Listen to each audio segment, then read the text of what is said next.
அனைவருக்கும் என் இனிய மாலை வணக்கம். அடுத்ததாக சுக்கிரன் கேது இணைவு.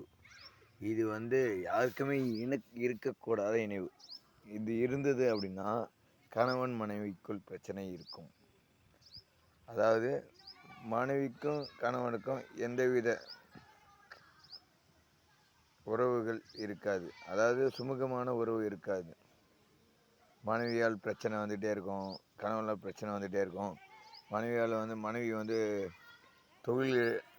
மனைவியால் தொழில் இழப்பு, பணம் இழப்பு இந்த மாதிரியெல்லாம் சமாளிப்பாங்க. ஆனால் ஞானத்தை கொடுப்பார் கேது. வாக்கு வலிமை உண்டாகும், வாக்கு வன்மை இருக்கும், அவங்க சொல்கிறது பழிக்கும். ஆனால் தாம்பத்திய வாழ்க்கையாக இருக்கட்டும், குடும்ப வாழ்க்கையாக நல்லா இருக்காது.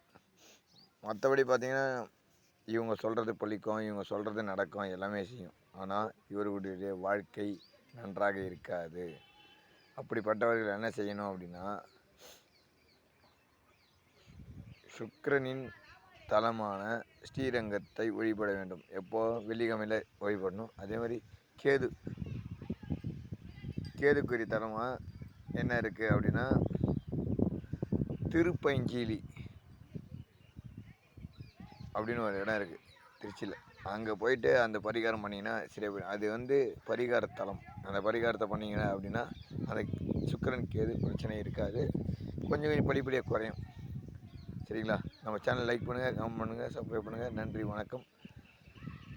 நான் இருப்பதை உடைத்து சொன்னதால் அப்பா நான் வச்சுக்காதீங்க. இருக்கிற உண்மை சொல்கிறேன். நன்றி, வணக்கம்.